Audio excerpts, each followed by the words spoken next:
Hi, everybody.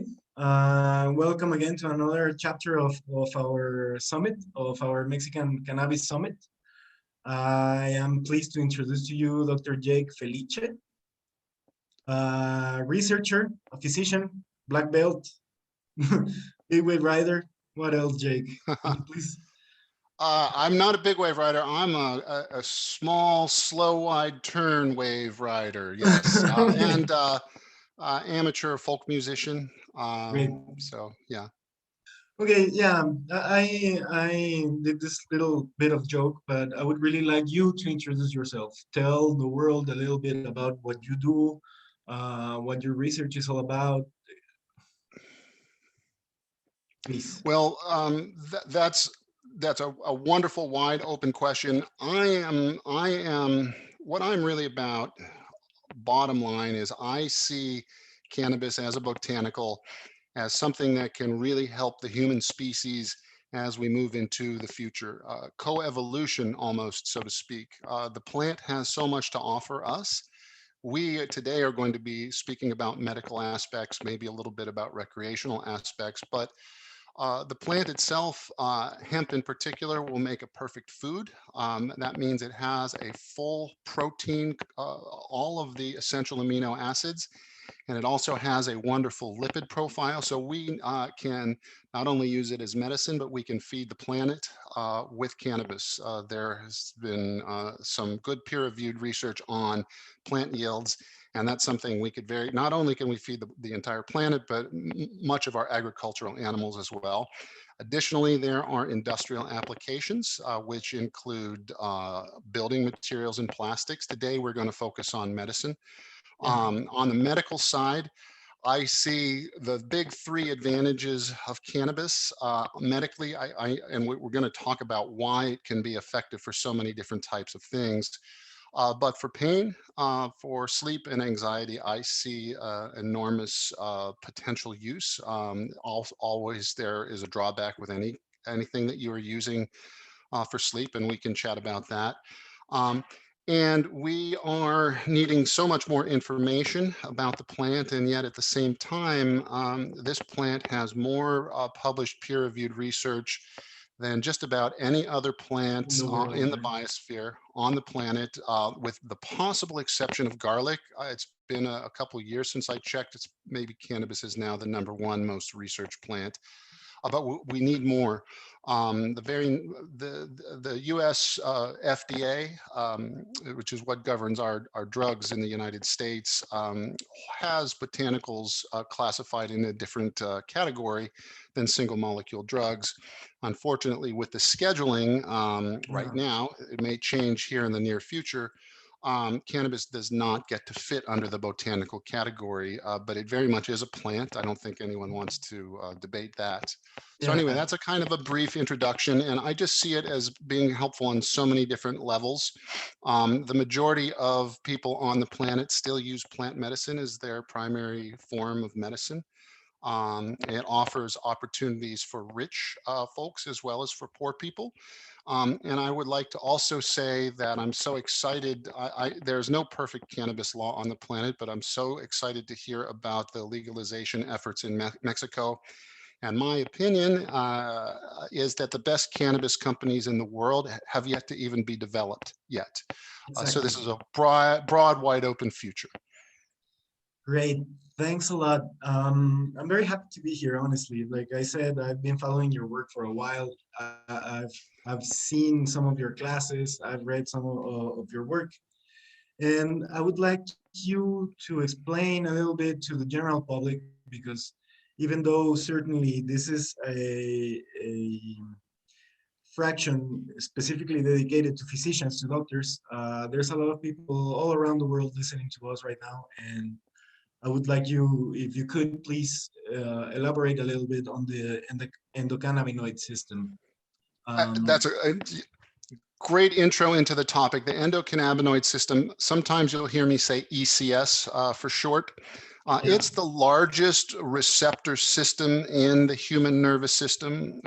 Since the audience is broad, basically a cell receptor is something that sits on the outside of a cell and receives information, or it is a portal from the outside of the cell to the inside of the cell. Everybody is very familiar with the COVID-19 and the virus. That particular virus attaches to a certain receptor. It's an angiotensin receptor. The cannabis receptor, the cannabis molecules will attach to endocannabinoid receptors, and there are more endocannabinoid receptors in the human nervous system than any other receptor system. And the reason that the endocannabinoid system behaves differently, the receptor system behaves differently than a lot of our other receptor systems, because of the evolutionary process for which the system was evolved. Many millions of years ago, the planet was an ocean and we only had single cells. Now we have these magnificent bodies, minds, etc.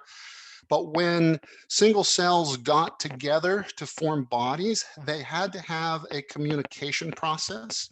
We know that the endocannabinoid receptors are 600 million years old, and this system is it's a communication and response system that developed to solve some of the problems that early life had getting together to form bodies. So embryogenesis, how do cells have the molecular programming to go from a stem cell? Some cells will turn into nerve cells in our brain, some will turn into cardiac muscle cells, etc. And also, how does the system recognize when there's a problem either in the environment or a problem inside the body? So the endocannabinoid system is a sentinel system. It is a listening and reaction system. And because of that, the receptor populations fluctuate not only between individuals, but they will fluctuate within the same individual in any given period in time, whether there's stress happening, pain happening, immune-related responses. The receptor populations will go rapidly up and down.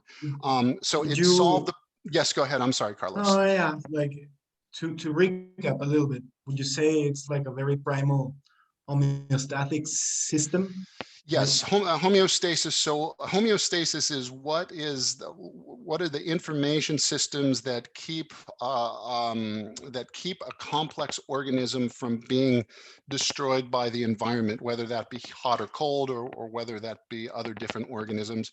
I also like to refer to it as the internet of the body. It's how our different cells talk to each other. The synapse, which is the space between two different nerve cells, yeah, is interstitial space or connective tissue space. So it really is the interface between where cell communication is occurring a large part of the time. And because of that, because it's like the internet of the body, it's hardwired into all of the different physiologic systems, nervous system, respiratory system, the skin, the immune system, etc. And when there is a problem with the system, it's kind of like the internet is not working well. If our internet was not working well here today, maybe you wouldn't see me, I would be fuzzy, the voice would be garbled. So when there's communication occurring between different cells, tissues, or organs, there can be static in the system. We know that that static can be caused by things like pesticides and alcohol, but on the positive side, I can also be enhanced, can be yeah. enhanced. So anyway, there's a Also, lot to say about this system. no, yeah, it's great. If we could talk all day. If it was for me, if it was my choice, I would talk to you like all day. I could speak about this for a while. Also, like there's this very particular mechanism in which endocannabinoid system works that particularly in the neurons, no? It's one of the few mechanisms that it's known to be a signaling from a postsynaptic neuron to a presynaptic neuron, right? That's correct. Yes. We call that retrograde transmission. Yeah. And we can say physiologically speaking that 70% of the brain exists to slow the other 30% down. When does speed in the nervous system get us in trouble? It doesn't get us in trouble when we're thinking or taking an exam, but it can get us in trouble when we're having a seizure, or if there has been a stroke where there is a lack of oxygen and all of a sudden there's a reperfusion, the blood supply.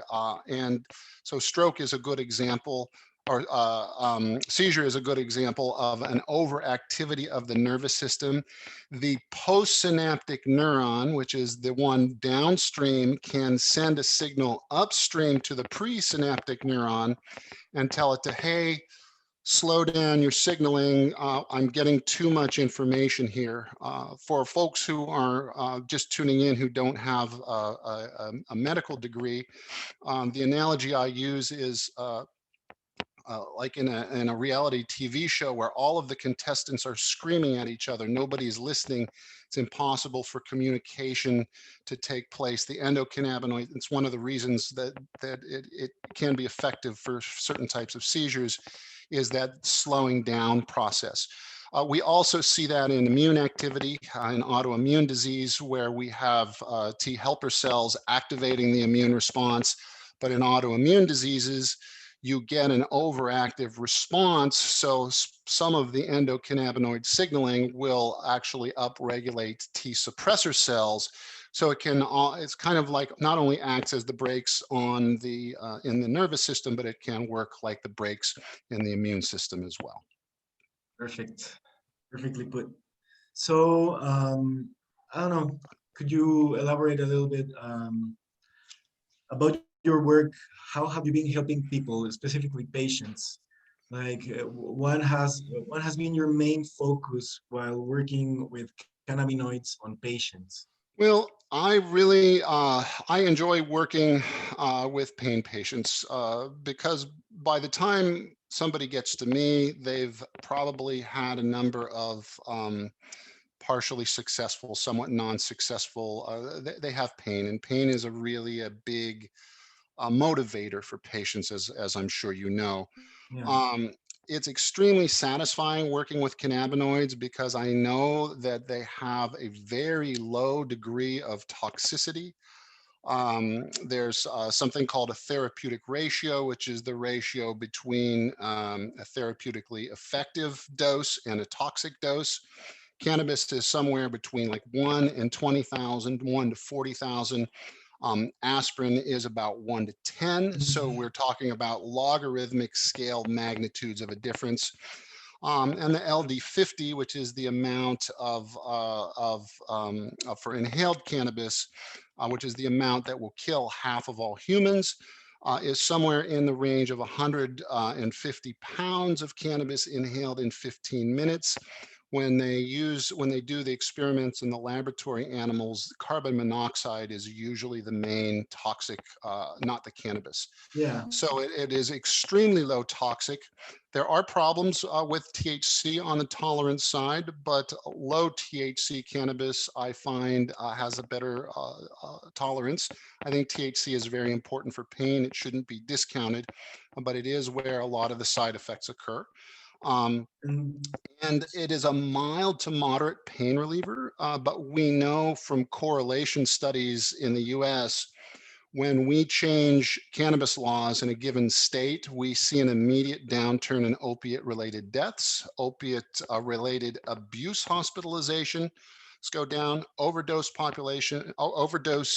admissions to the hospital go down. We know from Medicare data that medications across the spectrum go down, not just pain relievers, but other muscle relaxants will be decreased. And it is very gratifying to see somebody wean off of their opiates along the line of opiates, because I think it's important for a physician audience to know not only do cannabinoids and not potentiate the opiates, so they don't make they don't potentiate the toxicity, but they do enhance the pain relieving yeah, effects analgesia. synergistically or additively. They also will help the opiate system deliver pain relief even when tolerance is developed. They prevent the development of tolerance in the first place. And additionally, with cannabis in a combination with opiates, they also prevent the withdrawal symptoms of opiates, the nausea that can occur with it, the muscle aches, etc. So it really works therapeutically well together if you're wanting to have an additive effect for your pain relief. And also if the patient is desiring to withdraw, I think that that can be a good option for many patients. And I'm also a big fan of topical cannabis. Again, we're talking about mild pain relief here, Yeah. but significant, and the topicals are not psychoactive. So, I really love your answer, but I would really like to split it in half, so okay. to speak. And I would like to ask you, like in your pain patients, what do you have like a certain dosage you always use? Do you implement combination of THC CBD? Yes. Do you Okay. have Good. a very particular interaction that you are aware of, and you try to avoid giving cannabis to certain types of patients? Let's talk about patients that red flags. Children and youth under the age of 25 with caution. We know for seizures it can be helpful, but Yeah, that's usually the THC that is the problem. Certain cardiac patients, caution is required due to increased risks for arrhythmia. yeah, Psychiatric patients, especially patients that have unstable diagnoses, bipolar disorder, should be used with caution. And because of its effects on the immune system, immune compromised patients with caution, and immunosuppressive drugs with caution. So those are the big areas that you need caution with. Other than that, moving to the dosing, it is a very custom approach for a couple of reasons. One, when we think of classical pharmacology in our minds, at least most trained physicians, we're thinking of water-soluble drugs, yeah. specifically IV administered for a lot of the studies. Uh, the cannabinoids are lipid soluble, so their absorption and diffusion are not as precise, more like a steroid than an opiate, for example. So also remember what I said about the cell receptors. When we think of administering a medication to a particular pharmacologic class, we're making the assumption, and we know tolerance will develop, but we're making the assumption that that receptor population is moderately stable, which it is for many, many receptor systems. With the cannabinoid system, your particular receptor system will be different from one day to the next. So not only does it require, and this is not unheard of in medicine. For example, the drug gabapentin is prescribed in a very similar way. We kind of guess where we think it should be and then make the Yes. adjustments. It is the botanical is more confounding than a single molecule drug, but its main advantages are extreme low toxicity and very good tolerability for the most part. Also, a little bit of the entourage effect, right? The I'm combination of sorry. many, the entourage Oh yeah, the effect. combination. Yeah, a Yeah, yeah, combination between. So the plant produces dozens and dozens of different cannabinoid yeah. molecules. The most common ones we're aware of are THC, delta 9 THC, and cannabidiol, CBD. But it makes a whole host of other cannabinoids, as well as hundreds of different terpene molecules, which also have bioactive effects and are also known to be non-toxic, generally recognized as safe, even at low molar concentrations. We're talking 5 nanomoles per milliliter, very low concentration effects. Um, uh, for the purpose of pharmaceutical drug development, most focuses on CBD and THC at the moment. And we do know that a combination effect of the different molecules does produce additive or synergistic effects, depending on which ones we are talking about. For pain, I like to think, I like to have my patients on moderate, I like to start them on moderate doses of a CBD with a low ratio of THC. Yeah. I don't ever want a cannabis naive patient if it is an oral. I don't feel comfortable even up in the 10 milligram range with an initial dose. So I like to start down in around the 2.5 milligram range for the THC. And again, we're not dealing in Mexico. You're going to have the luxury of having a centralized law. You will have standardized products. Ours are different from state to state, so we Yeah. have a different problem set. Um, but The main issues with tolerability from cannabis come to side effects from THC, which are minimized or mitigated with lower doses. Other side effects in the literature a lot of the times have to deal with respiratory issues from inhalation. If we avoid that, it has some Mhm. benefits, but if we avoid that route of administration and stick with the orals, that will eliminate that. And then CBD in, oh, anywhere from 15 to 20, 25 milligrams, depending on the product, can be a good place to start. CBD will cause some gastrointestinal issues, Distress, yeah. commonly causes a diarrhea sometimes, but it's usually pretty well tolerated. One of the things you'll see as a side effect for some CBD products is that it will make patients sleepy in the daytime. That's an undesirable event, but if it's in the evening, that's not always a bad thing. Exactly. Thanks. And like I said, I wanted to split your answer in half. The other half would be, what has been your experience with opioid recurring patients and patients with chronic pain that have already developed a habit of using certain drugs? Well, with an opiate addiction, that is a primary, and depending on how they are functioning with that, where they're getting it, that is a big problem, Yeah. and needs to be addressed. So that has to be addressed within the healthcare system. In the US, we have a bad model. There's a study, and I posted it at the top of my blog. If you go to my website, not because I'm promoting it, because I want folks to see the peer-reviewed references. Um, but with opiate medication, in an opiate naive patient, meaning someone who's never taken opiates before, a 6-day prescription, US based data, 1 year later, 13% of those opiate naive patients are still refilling those prescriptions. If it is a 2-week prescription of opiates, it becomes about 1 in 4 patients a year later are using opiates. And in the US, about 7% of opiate prescriptions are for 30 days. I might be getting this number wrong, but again, it's posted. I think it's about 1 in 3 patients a year later are using opiates. So with what we know, with the limited data in cannabis, if there is a concurrent use, we know that opiates, we know that the cannabinoids tend to help folks use fewer opiates. And there is another study where a single dose of CBD reduces drug-seeking behavior in heroin addicts for a full week. And also provides anti-anxiety. So in the context of a physician supervised visits, these are things we can use together.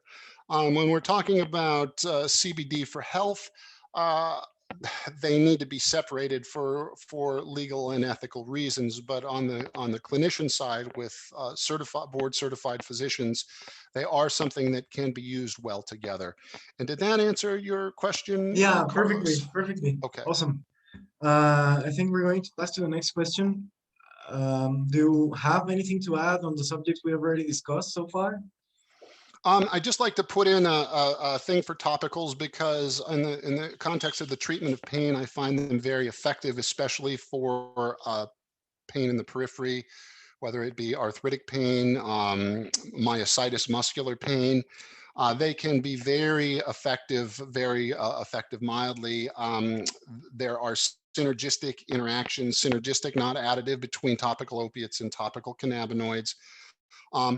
Even topicals with THC in it do not cause a head high with patients. Yeah. So they are an ideal introduction to cannabis for folks who maybe, and there are cultural barriers and things with cannabis. So the topical, I think, is a good way to introduce that. Yeah.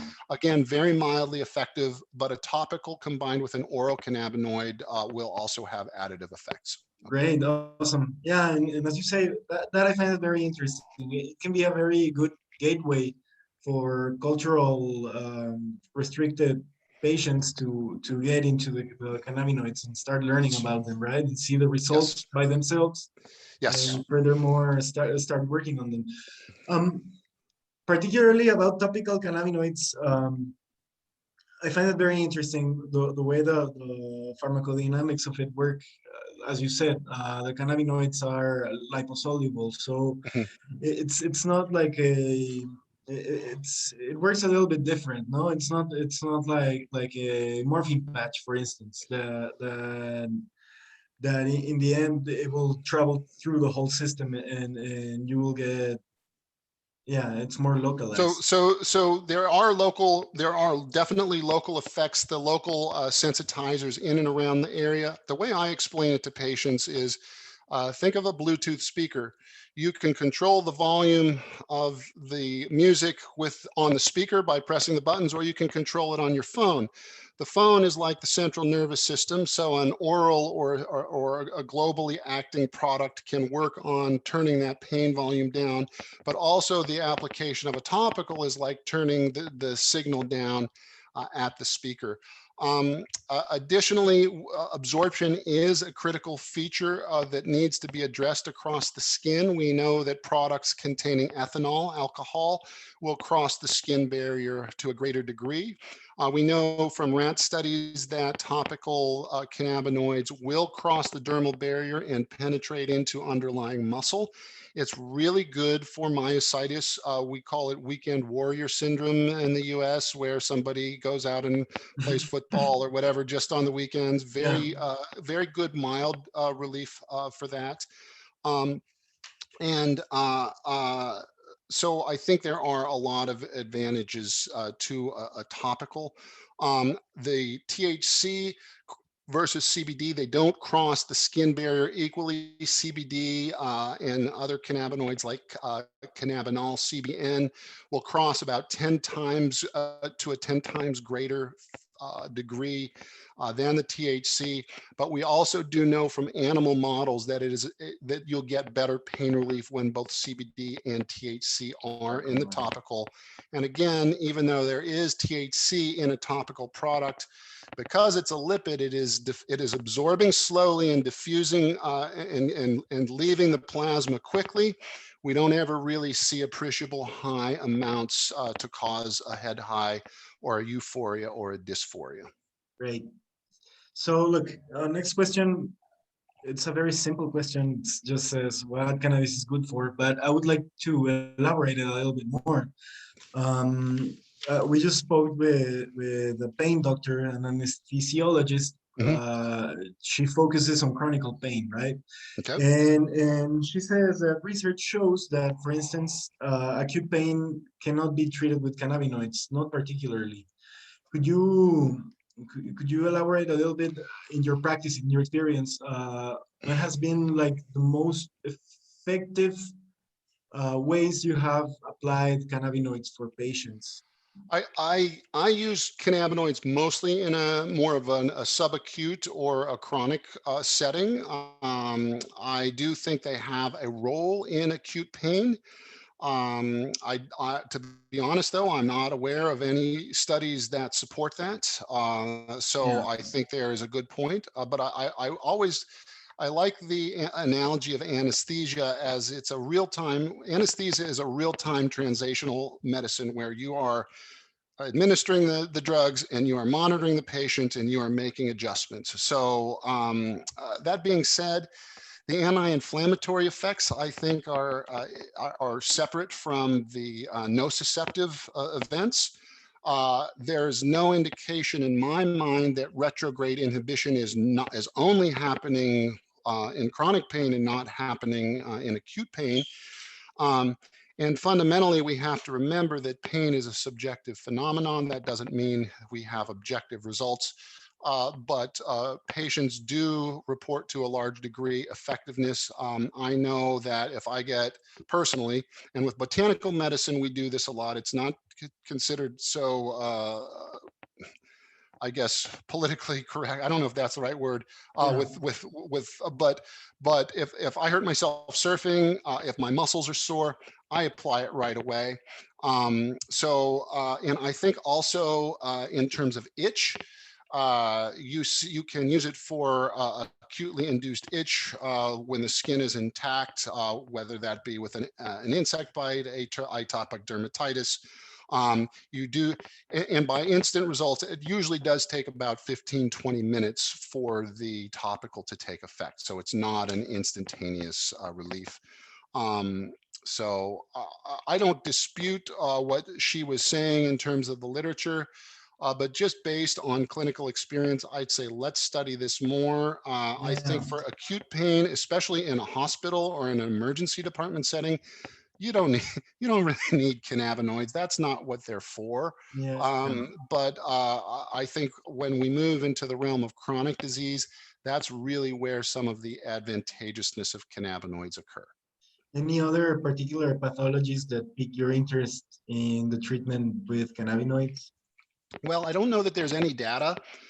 I haven't looked in about 8 or 9 months, but I honestly do seem to see an increased correlation with cannabis and passage of renal stones, kidney stones. So I don't know if that's on anybody's radar. I'd appreciate knowing if it is. I think you need to be extremely cautious, especially when you pass the 10 milligram threshold with anyone who has potential for psychiatric disturbance. Cannabinoids can cause a de novo psychosis. Yeah. Also something to be aware of clinically, and this is usually happening in folks who are taking extremely high doses for a long period of time, but there is something called cannabinoid hyperemesis syndrome, where the patients are having repeated vomiting. Yeah. The diagnosis for this one is pretty easy though. The pathognomonic sign is they hop into the shower or the bath and their nausea, Hot vomiting water, get right? better. Hot Yeah. water makes them better. They leave, they're worse. They get in the hot water, it's better. And I don't, many patients are extremely frustrated because the solution is to stop the cannabis. That's the solution. They don't like that. Yeah. And many of my patients are saying, well, why can't we figure out ways to use it? I think we're a long way away from that. Uh, So Making a small point to that last part you said, what about addiction? What about mhm. patients seeking cannabis? I think I think it is a big problem. And I wouldn't say it's like an opiate size problem, but I think that it can take decades from people. I think cannabis can take decades from people, meaning habitual, especially for recreational use. Yeah. There is a corollary to that, I have to say, is that for whatever reason, we in many ways see cannabinoids being one way I get, and this is a personal opinion, Carlos, but I see the human race as we're moving too fast and we're making things too much on a global scale. So the lazy people are actually slowing us down. It's kind of like the retrograde inhibition, especially people who are in extreme poverty or extreme settings of extreme long-term stress. Um, a fully alert and aware nervous system might crack under those circumstances versus someone who is self-medicating with cannabis in an extreme situation. They may be able to live to see another day. So I totally think it's a thing. And you know, it's not really that much in the literature that I've seen. It used to be. A lot of the studies, you have to really look for correlates with other addictions. So when you're looking at a study determining whether or not you see, is there this amotivational syndrome? Have they looked at other rates of other drug abuse addiction, alcohol, heroin, cocaine, nicotine? Many of the studies don't. And also socioeconomic status. If the studies are not looking at both of those, I don't think they're worth their salt. We need good studies, and I do think that we are going to see that. And I also don't, here's another point, just from my clinical experience, I don't see this with everybody. I do see it very much with a certain population, and we don't know how to screen that, but certain folks definitely yes, and other people it doesn't seem to be as much of a thing. So that's a personal or a professional opinion on that. Great. Awesome. Um, let's go to the next question. I well, it's a little bit of what we've been talking about for this long, but could you elaborate a little bit on the circadian cycle Oh, and yeah. how, Yeah.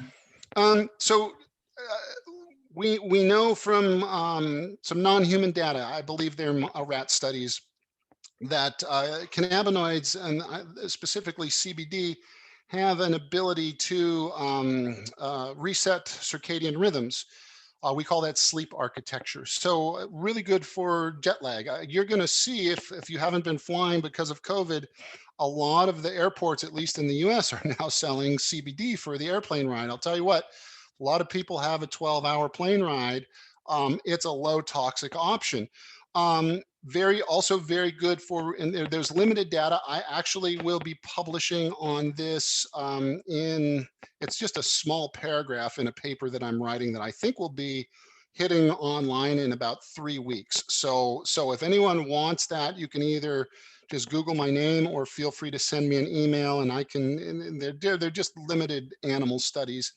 Also, if you look at cannabis as a sleep aid compared with what are the other alternatives, hypnotics, many of the alternative pharmacologics actually make folks sleepier the next day. So they're not perfect. On the downside of cannabis for sleep, any sleep medication has the potential, if folks use it for a long period of time, to have a withdrawal insomnia. And in the case of cannabis, for folks who do have a substance abuse problem with cannabis who are and are trying to quit, it is one of the major reasons that people are unable to quit cannabis is because it disrupts their sleep cycle. So I think of cannabis as a sleep aid, as something that is good for short term. Certainly some folks can benefit for it long term, but the downsides become greater with that. great, awesome. So, well, we already talked about topical cannabis. I don't suppose that there's anything else you would like to add to the Um, subject. um, Here in Mexico, I think that there are. What's interesting is we know that there have been some sunscreen studies. One was a tissue study on keratinocytes and melanocytes, showing that post ultraviolet exposure, the cannabinoids. So the CBD itself does not absorb the ultraviolet spectra, so it's not causing a blocking of the sun. But we are seeing in tissue studies exposure to ultraviolet radiation, some protective components from the CBD.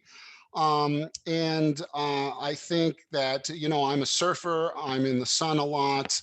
I think that there may be, first of all, it's tough because we don't have human studies, but I think there may be some benefit to application of CBD, both pre and post exposure to the sun.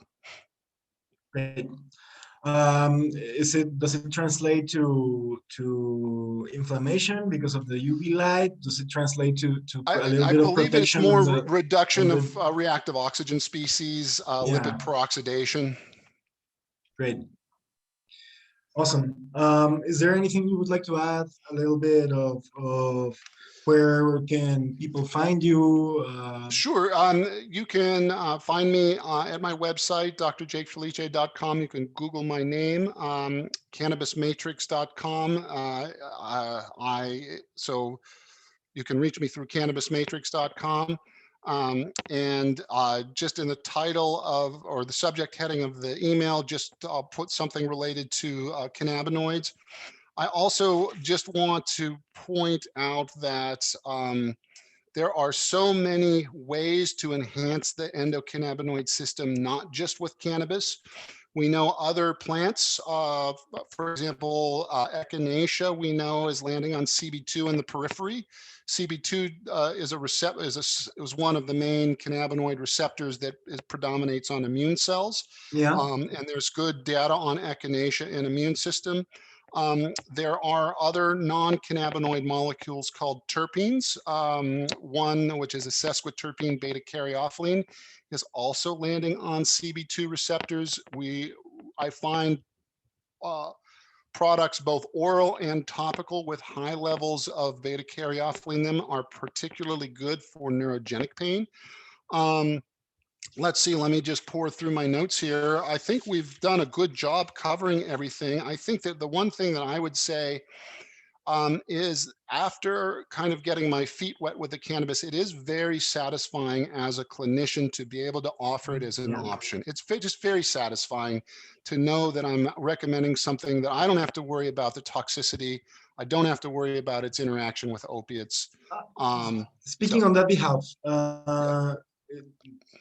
is there like any particular interaction with some medication that you try to avoid, or Yes. And so the cannabinoids are detoxified through the cytochrome P450 yeah, subenzyme system. So anything like going most things, through right? anything and the CYP3A4, anything that says grapefruit on it, there's a potential interaction. But this is another good point. What we are generally seeing when we look at the pharmaceutically approved drugs that they've looked into interactions, we're not really seeing them clinically. Where we are seeing them is with very sick patients who are on high doses of other medications, many of which are toxic to the liver. And we are typically seeing them with isolates rather than whole plants at high doses. What is an isolate? Think of coffee versus caffeine. Coffee or tea have, they're plants, they have many chemicals in them. You can just take the caffeine out and then put that in your Red Bull or whatever. So we're seeing more problems with the isolates. And I like to use the analogy of cocaine with that. If you look Yeah. at traditional people drinking coca tea, I'm not saying that it's good, but it is far fewer problems than powder cocaine because of the refinement feature. You refine powder cocaine into crack cocaine, you have a whole new series of problems. So with the cannabinoids at moderate and low doses, we are not really seeing substantial interactions, and we need more studies, but with the single molecule isolates in high doses combined with very sick folks on high doses of other medications, you should definitely be looking at liver function tests and monitoring for liver toxicity, as well as potential drug interactions. It's very what tends to happen for most ambulatory patients is if they like the cannabis, they're typically going to be self-titrating down some of these other medications. That presents its own problems. But as patients self-titrate down, you see fewer and fewer risks of interactions. And finally, with this upcoming federal reform that we're going to have in Mexico, do you have any particular interest in the industry here, or would you like to I extend a little bit of your resources here for research, I would or love to. Please feel free to contact me for that. Here's why. I really think that this is a solution not just limited to medicine. I think that the legalization of cannabis, and I mentioned the fact of us being a symbiotic organism with cannabis, and it's kind of a little bit futuristic, but we are really talking about having colonies on the moon and Mars. We're going to need food up there. Cannabis is a perfect food. There's water on the poles. There's already water up there, and we already know how to grow it indoors. So, yes? and not only is it a perfect food, but it offers industrial applications, medical applications, for many folks, recreational applications, as also problems for sleep architecture. That's one of the problems with folks on the International Space Station, et cetera, Yeah, exactly. is the disruption of sleep architecture. So if we are as humans, and I'm sorry to bring this to a medical thing, but as Bob Marley said, cannabis is the healing of the nations. I think that it offers humans a marvelous opportunity. Nothing is risk-free, but I'd be happy to participate. And as I said, I think the best cannabis companies might not even exist now. So 20 years from now, who knows what it's going to be. Awesome. Well, I am again so glad to have the opportunity of being your host. Like I said, I really have been following you for a while now, and I'm very happy to finally meet you. I'm Thank happy to you have this very much. conversation with you, and I love the idea of working together in a short future, That sounds moving wonderful. forward. Pleasure. And I don't know if there is anything else you would like to add for this conversation.